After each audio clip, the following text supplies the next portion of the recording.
আসসালামু আলাইকুম দর্শক মণ্ডলী। বাংলাদেশের চ্যাম্পিয়ন্স ট্রফির যাত্রা তো আসলে শেষ হয়ে গেছে। প্রথম এবং দ্বিতীয় দুই ম্যাচে হেরে যে তৃতীয় ম্যাচটা পাকিস্তানের বিপক্ষে নিয়ম রক্ষার একটা ম্যাচ হয়ে দাঁড়িয়েছে। অর্থাৎ আমাদের এখন উচিত আসলে পরবর্তী যে সিরিজটা রয়েছে সেটা নিয়ে কথাবার্তা বলা, সেটা নিয়ে আসলে চিন্তা ভাবনা শুরু করে দেওয়া।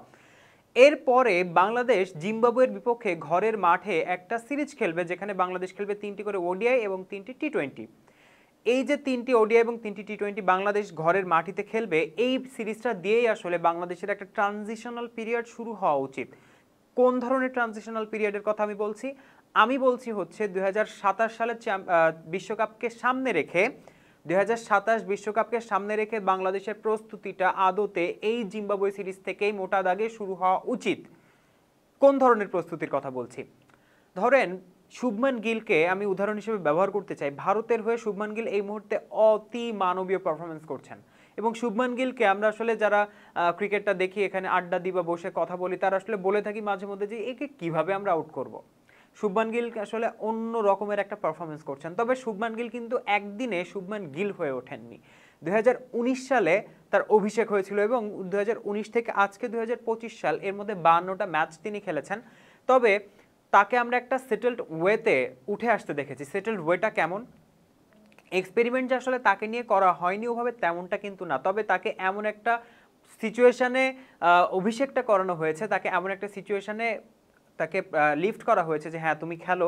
সেই সিচুয়েশনটা আসলে তার জন্য অনুকূলে ছিল। কেমন অনুকূলে ছিল?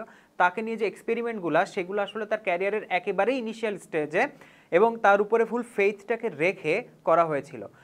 2019 সালে যখন তার অভিষেকটা হলো, তার ব্যাটিং পজিশন ছিল হচ্ছে 3 নম্বরে, এবং তার পরবর্তীতে আজকে পর্যন্ত 2025 সাল পর্যন্ত তার যে 52টা ওডিআই ইনিংস তিনি খেলেছেন, এই 52টা ওডিআই ইনিংসের মধ্যে তিনি মাত্র 5 বার 3 নম্বরে ব্যাট করেছেন। এবং আমি যদি একটু বলি তাহলে মাত্র 3টা অকেশনে, প্রথমে তার ক্যারিয়ারের একেবারে ইনিশিয়াল স্টেজে 2টা সিরিজে তিনি 3 নম্বরে ব্যাটিং করেছেন, এবং তার পরবর্তীতে এই কিছুদিন আগে একটা ম্যাচে তিনি 3 নম্বরে ব্যাটিং করেছেন। সেইটা আসলে একটা এক্সেপশন ছিল। এবং 2022 সালের পরে শেষ যে 2 থেকে 3 বছরে তিনি 3 নম্বর পজিশনে মাত্র একটা ইনিংসে ব্যাটিং করেছেন।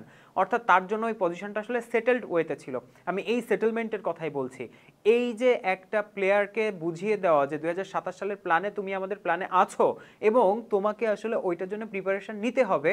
এই প্রিপারেশন নেওয়ার যে সেটেলমেন্টের ব্যাপারটা, তাকে ওই জায়গাটাতে সুযোগ দেওয়া, তাকে ওই রোলটা বুঝিয়ে দেওয়া, তাকে ওই রোলে মানিয়ে নেওয়ার সুযোগ দিয়ে আসলে প্রিপারেশনটা নিতে হবে, এই সময় থেকেই নিতে হবে। আদারওয়াইজ ওয়ালটন এসি এক্সচেঞ্জ অফারে এখন যে কোনো ব্র্যান্ডের পুরাতন এসি বদলে নতুন ওয়ালটন এসিতে উপভোগ করুন 25% ছাড়। Walton air conditioner, comfort without compromise. এই মুহূর্তে আফগানিস্তান যে ধরনের পারফরমেন্স করছে, কয়েকদিন আগে আফগানিস্তানের উত্থান, তারা যে মানের পারফরমেন্স করছে, তাদের যে উন্নতির গ্রাফটা রয়েছে, আমরা আসলে ওটাকে ম্যাচ করতে পারছি না এই মুহূর্তে। To be very very fair and frank, আমরা এই মুহূর্তে ওকে ম্যাচ করতে পারছি না।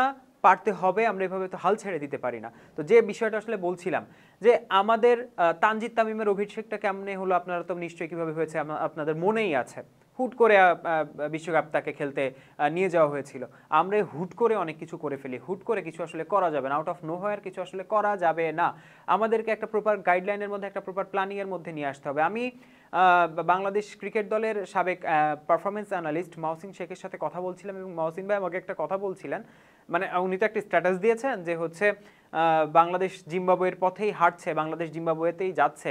জিম্বাবুয়েতে কি কি প্রবলেমগুলো ছিল বলেন তো? জিম্বাবুয়ের কিন্তু ঘরোয়া যে আসরগুলো, ঘরোয়া যে টুর্নামেন্টগুলো, ডোমেস্টিক টুর্নামেন্টগুলো আসলে ধ্বজভঙ্গ অবস্থাতে ছিল, এবং তাদের যে ইন্টারনালি কিন্তু প্লেয়ারদের সাথে বোর্ডের একটা ক্লাশের মতো চলছিল, এবং ওই যে প্লেয়ারদের সাথে ওই যে জিনিসটা একটা জেলিং হওয়াটা আসলে হচ্ছিল না।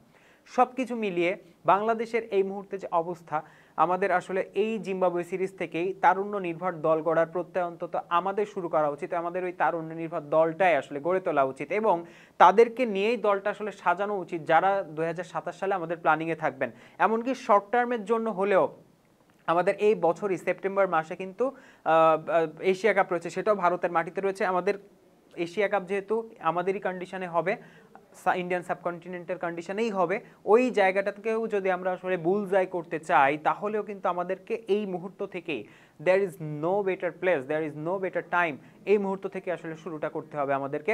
আমরা এক্সপেক্ট করব যে এই যে একটা ট্রানজিশনাল পিরিয়ড প্রত্যেককে আসলে এক্সপেক্ট করে নিতে হবে, অ্যাকসেপ্ট করে নিতে হবে, ইনফ্যাক্ট প্রত্যেকে আসলে এটা মেনে নিতে হবে, আমাদেরকেও মেনে নিতে হবে। আমরা এক্সপেক্ট করব বাংলাদেশ ওই ট্রানজিশনাল পিরিয়ডটা এই মুহূর্ত থেকেই শুরু করবে এবং তারা আসন্ন যে সিরিজ রয়েছে জিম্বাবুয়ের বিপক্ষে, তার পরবর্তীতে পাকিস্তানের বিপক্ষে সিরিজ রয়েছে, ইন্ডিয়ার বিপক্ষে সিরিজ রয়েছে, যাদেরকে 2027 বিশ্বকাপের প্ল্যানে রাখবেন তাদেরকে দিয়েই যেন এই এখন থেকেই শুরু করা হয়। That's it. আপনাদের মন্তব্য মতামত জানতে চাইবো, কমেন্ট বক্সে লিখে জানাবেন। Thank you very much.